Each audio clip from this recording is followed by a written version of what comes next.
हरे राम राम राम हरे हरे।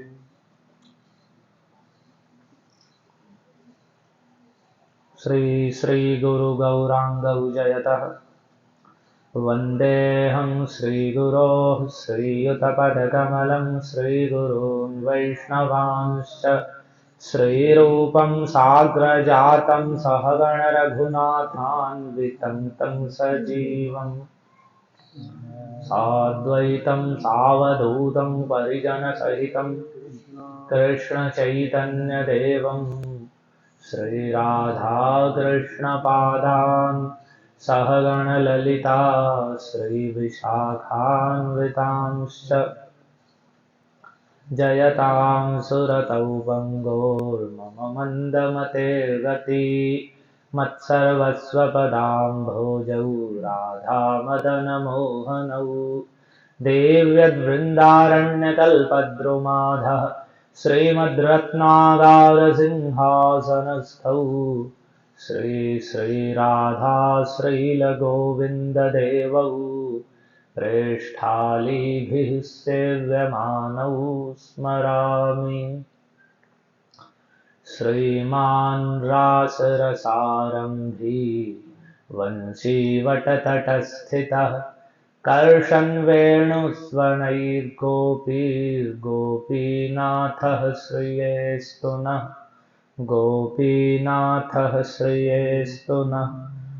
नित्यानन्द नमस्तुभ्यं प्रेमानन्दप्रदायिने कलौ कल्मषनाशाय जाह्नवापतये नमः।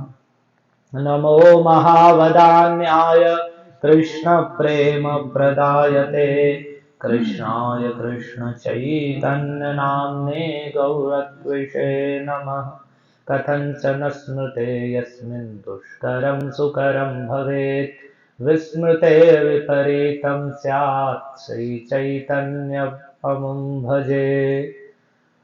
ॐ सप्रसीदतु चैतन्यदेवो यस्य प्रसादतः तल्लीलावर्णने योग्यः सद्यः स्यादधमोऽप्यहम्।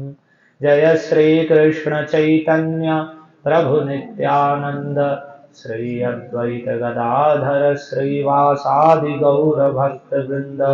वाञ्छाकल्पतरुभ्यश्च कृपा सिन्धुभ्य एव च पतितानां पावनेभ्यो वैष्णवेभ्यो नमो नमः। हरे कृष्णा कृष्णा कृष्णा हरे हरे हरे राम राम राम हरे हरे।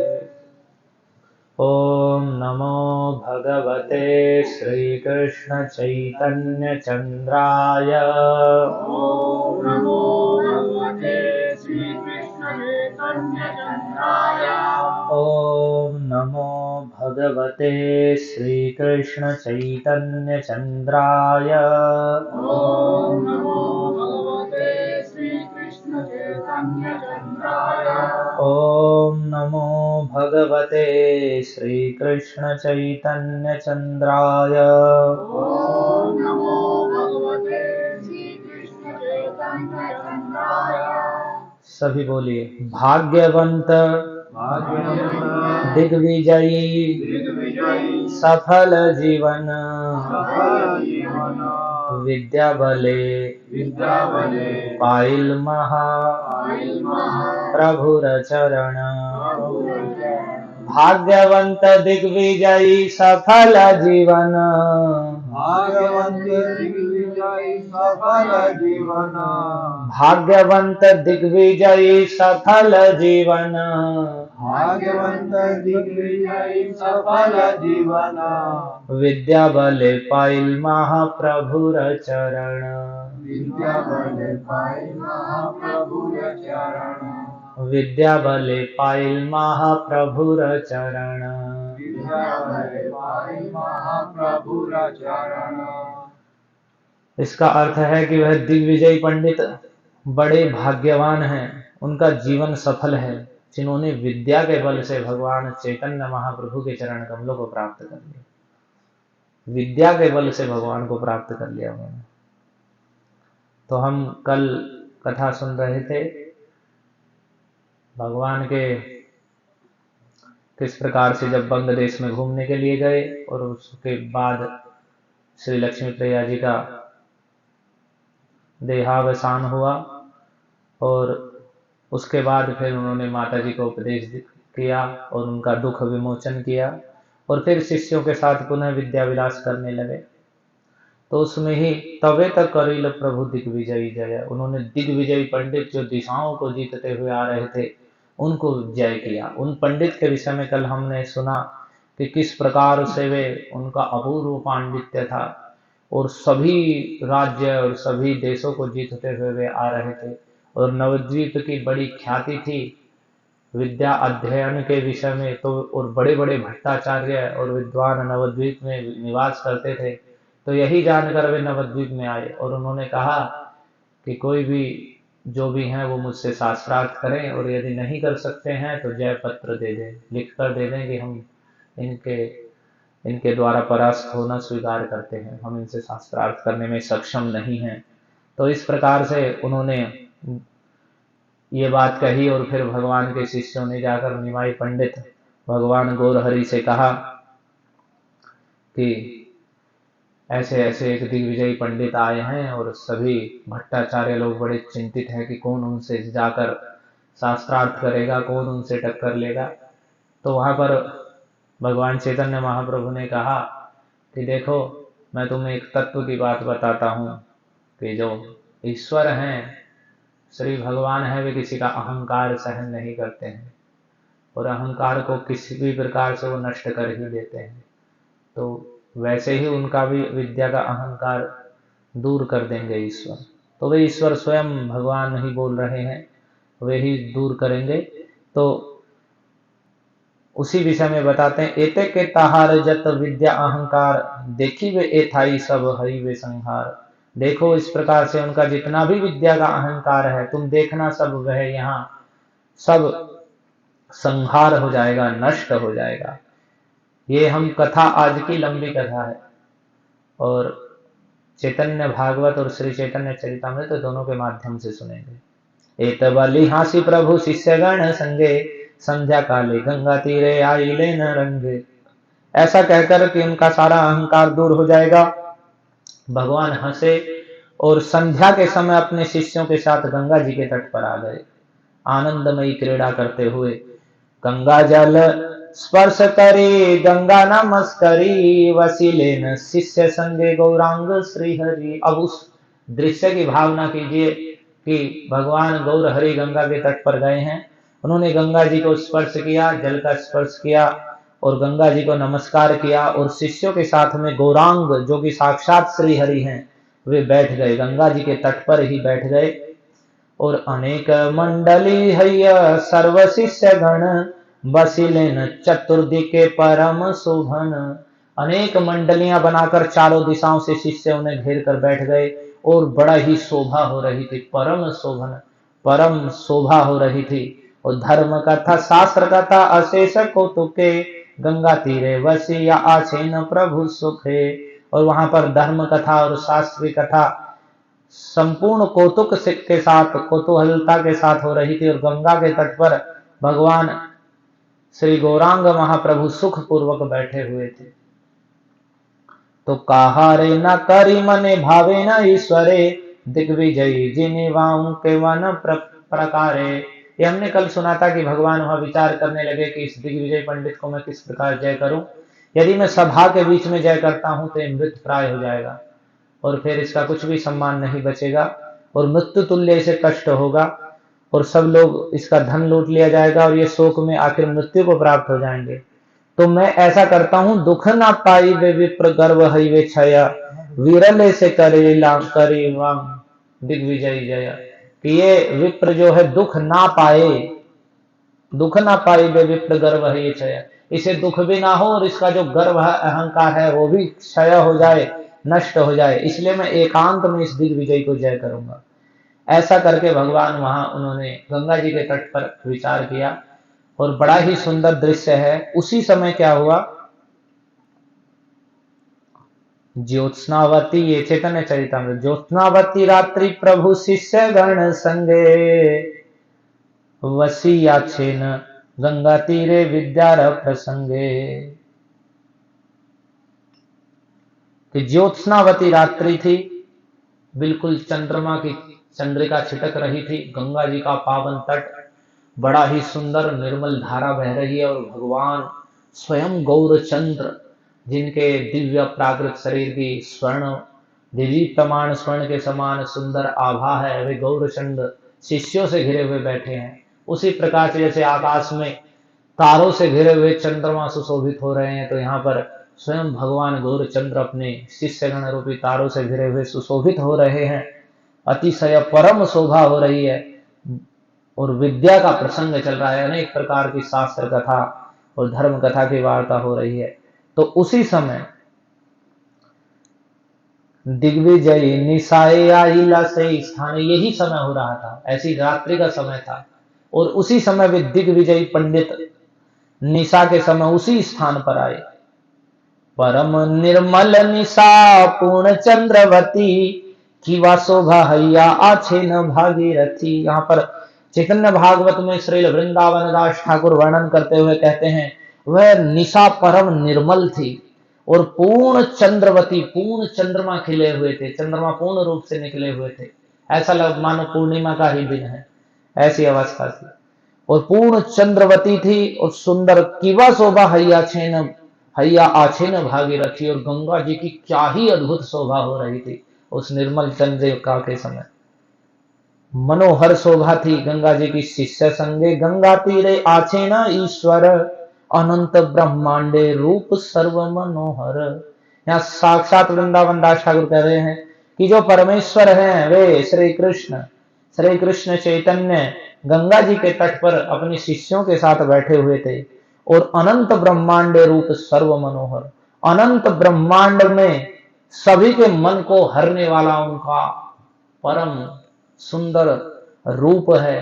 वर्णन कर रहे हैं कि अनंत जितने भी ब्रह्मांड हैं और जितने भी उसमें जीव हैं, उन सबके मन को हरने वाला, आकर्षित करने वाला रूप भगवान का है, और उसी रूप सौंदर्य के साथ वे इतनी सुंदर प्राकृतिक शोभा में वे भगवान बैठे हुए हैं।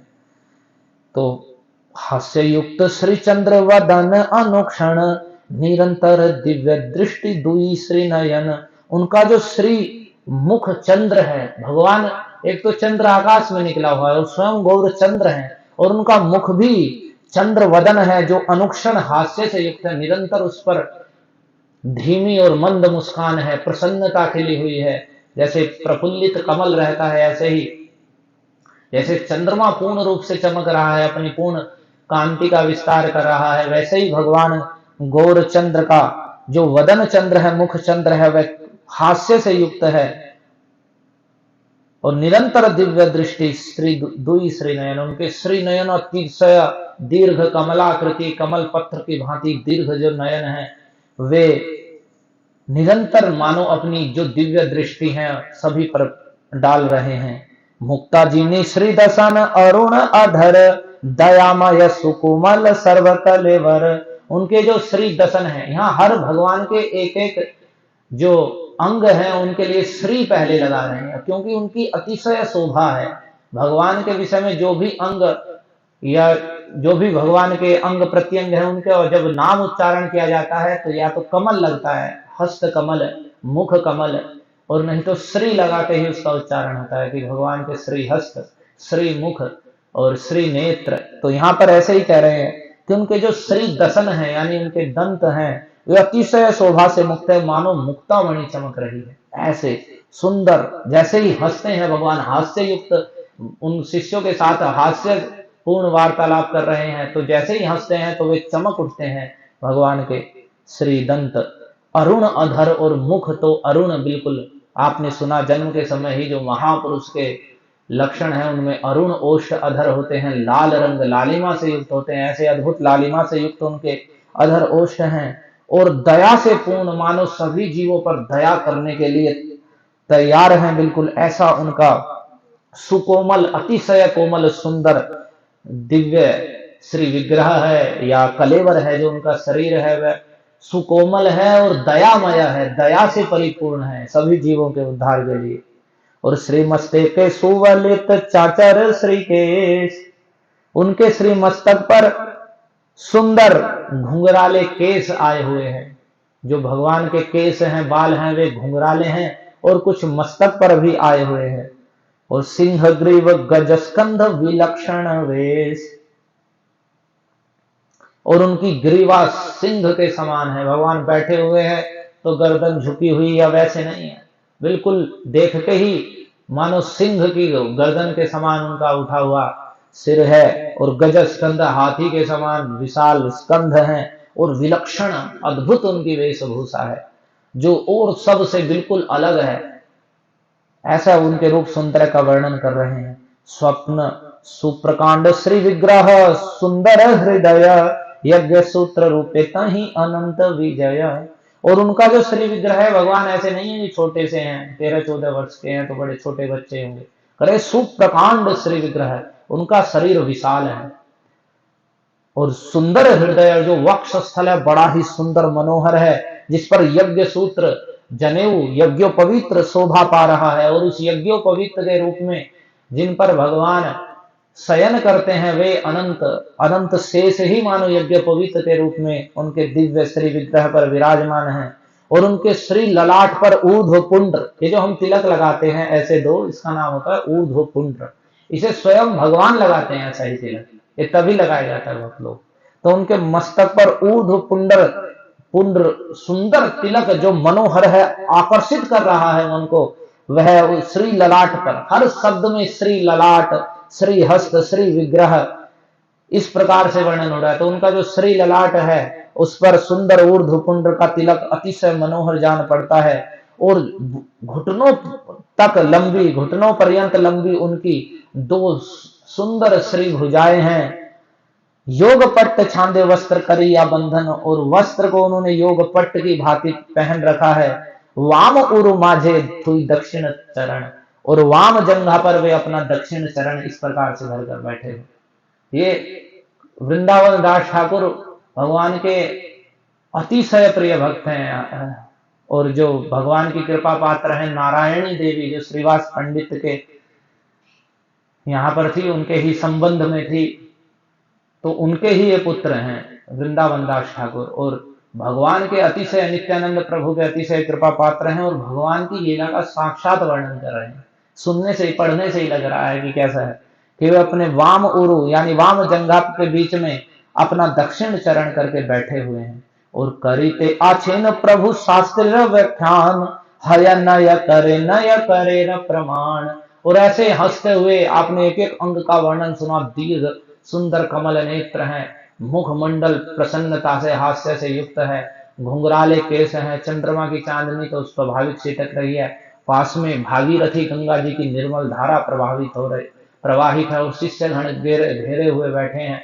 और सुंदर प्रकांड देदीप्यमान भगवान का सुंदर श्री विग्रह है और दया से परिपूर्ण है। और वे भगवान शास्त्र की व्याख्या कर रहे हैं। और कैसे कर रहे हैं? हय नय करे न प्रमाण, जो है उसको निषेध कर देते, प्रमाण के द्वारा खंडित कर देते हैं। और फिर जो खंडित किया है उसे ही फिर स्थापित कर देते हैं कि देखो यही सही है। अनेक मंडली हरि सर्व शिष्य गण, चतुर्दिके वसिया आछेन सुशोभन। अनेक मंडली बनाकर सभी शिष्य लोग चारों दिशाओं में अतिशय शोभा के साथ बैठे हुए हैं। और ये जो रूप का वर्णन कर रहे हैं, ये दिग्विजय पंडित जब गंगा जी के तट पर आए हैं, वे इस रूप को देख रहे हैं। तो वो इस प्रकार से देख रहे हैं, उसका वर्णन यहाँ वृंदावन दास ठाकुर ने किया है। और जब उसने दिग्विजय पंडित ने ऐसा देखा, अपूर्व देखी या दिग्विजयी सुविस्मित, मने भावे एई बुझी निमाई पंडित। जब दिग्विजय पहले ही निमाई पंडित का इतना आपने सुना, बंग में इतना अद्भुत पांडित्य का प्रभाव था, बड़े बड़े पंडित परास्त होकर बैठे हुए थे और उनके जो सुकीर्ति थी वो पहले से ही फैली हुई थी। तो जब दिग्विजय ने देखा, ऐसी अपूर्व शोभा देखी, तो उसे बड़ा आश्चर्य हुआ भगवान के सौंदर्य और शास्त्र व्याख्या और इतने शिष्यों को घिरे हुए बैठे देखकर। तो वह आश्चर्यचकित हुआ और मन मन में उसने वे भावना की, मन में ही सोचने लगा, यही बूझी निमाई पंडित, मने भावे यही बूझी निमाई पंडित। मन में भावना की, लगता है यही निमाई पंडित है। इनका जो जो ऐश्वर्य है यहाँ पर और इनकी शोभा सौंदर्य जो दिख रहा है, उससे ही लग रहा है कि यही निमाई पंडित है। अलक्षिते सही स्थाने था कि दिग्विजय, प्रभुर सौंदर्य चाहे एक दृष्टि हई। वही दिग्विजयी अलक्षिते मतलब सामने आकर नहीं, पीछे से, दूर से, किसी चीज के मान लो पीछे छिपकर या दिखाई नहीं पड़ रहे हैं सामने, और दूर से ही अलक्षित होकर वे दिग्विजयी भगवान के रूप सौंदर्य को एक दृष्टि से देख रहे हैं। क्या अद्भुत रूप है। शिष्य स्थाने जिज्ञासीला की नाम इहान, और उनके साथ भी शिष्य हैं, वे दिग्विजयी हैं तो स्वाभाविक उनके साथ शिष्य हैं। उनसे उससे पूछने लगे अपने शिष्य से, इसका क्या नाम है, कौन है ये? तो शिष्य बोले, निमाई पंडित ख्यातियान, कि जिनकी निमाई पंडित के रूप में ख्याति है वही है। और इस प्रकार से उन्होंने कहा, तबे गंगा नमस्करी से ही विप्रवर, आइले न ईश्वरेर सभार भीतर। तब उसने भी दिग्विजयी विप्रवर श्रेष्ठ विप्र ने गंगा जी को नमस्कार किया और ईश्वरेर सभा, यहाँ वृंदावन दास ठाकुर की विशेषता साक्षात लिख रहे हैं, वे ईश्वर हैं, परमेश्वर भगवान हैं, उनकी सभा में वह आए। आइले न ईश्वरेर सभार भीतर, उस सभा में वे स्वयं आए दिग्विजय पंडित। ताने देखी प्रभु कुछ किछु ईशत हासिया, बसिते बलीला अति आदर करिया। जब भगवान ने देखा कि वे अचानक आ गए हैं, तो उन्हें देखकर भगवान कुछ ईशत हंसे, यानी सुंदर मुस्कुराए, और बसिते बलीला अति आदर करया, और अतिशय आदर पूर्वक, क्योंकि दिग्विजयी पंडित है, उनका यश भी वैसे ही फैला हुआ, मान लो भगवान के बाद उनका ही यश है पांडित्य का, तो अतिशय आदर पूर्वक भगवान ने उन्हें बैठने के लिए कहा। परम निशंक से ही,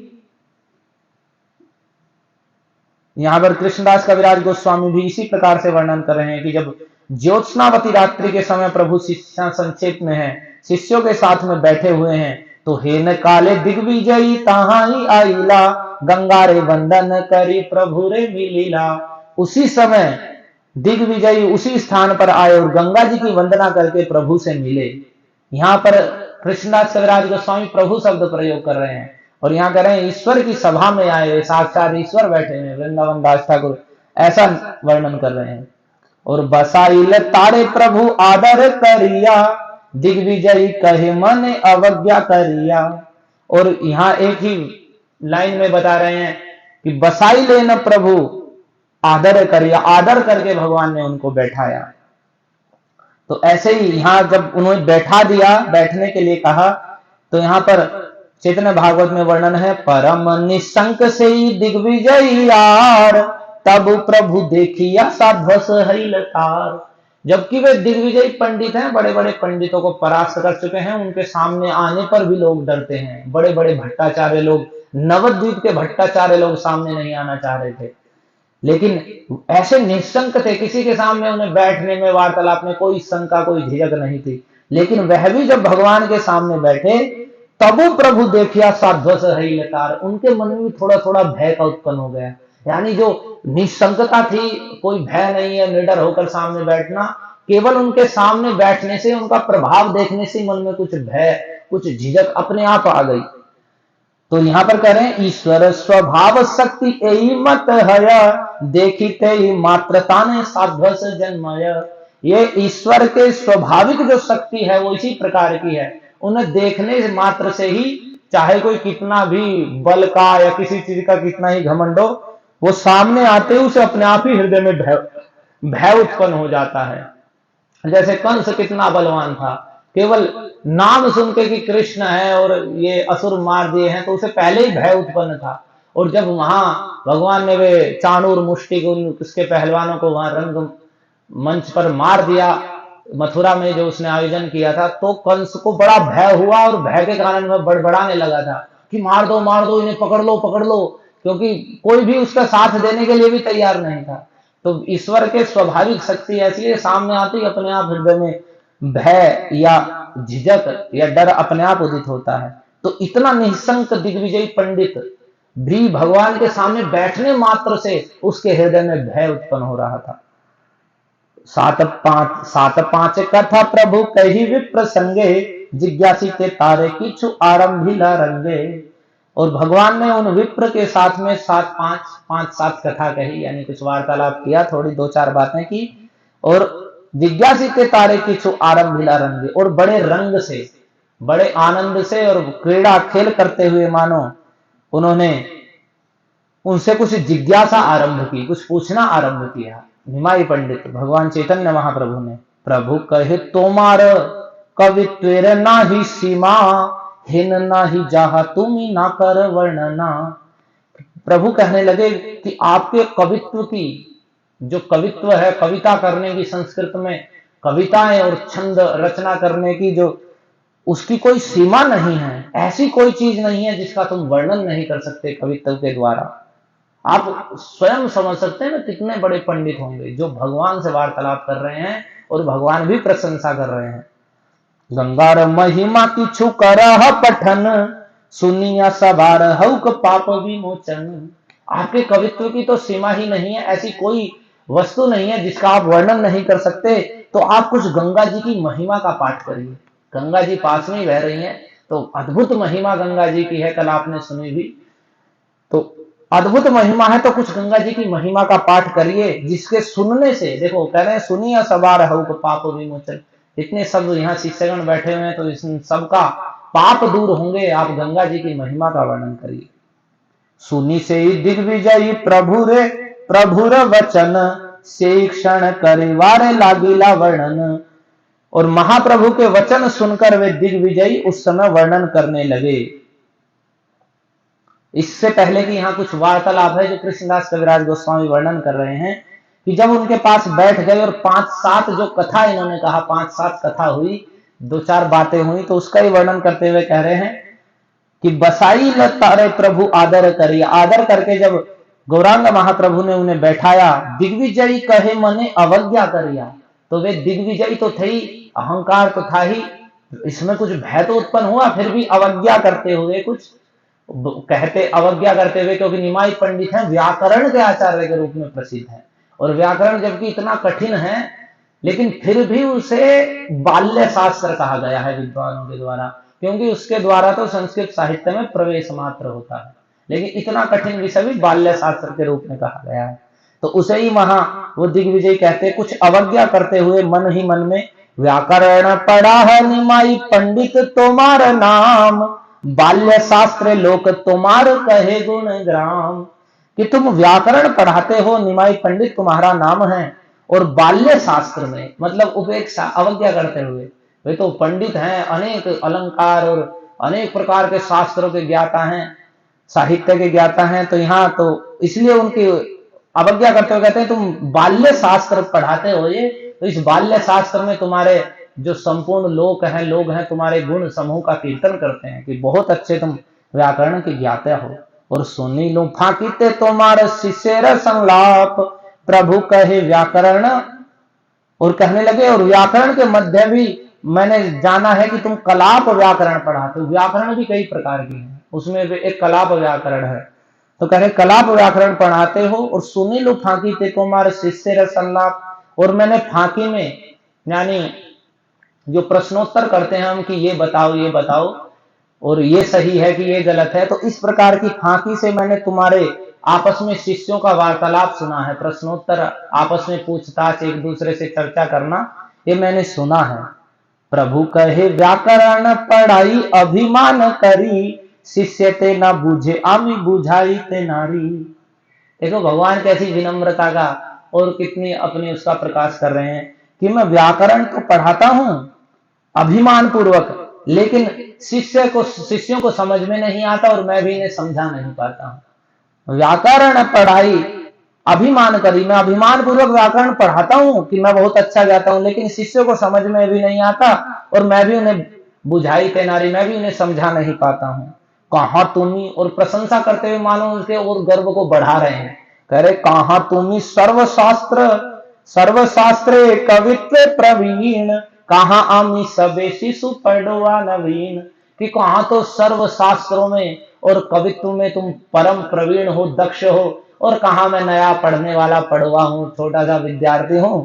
तो कहा आप हर शास्त्र, संपूर्ण शास्त्र के कवित्व में प्रवीण है और मैं कहा तुच्छ एक पढ़वा हूं। इस प्रकार से भगवान कह रहे हैं, और शिशु हूं, छोटा बालक हूं।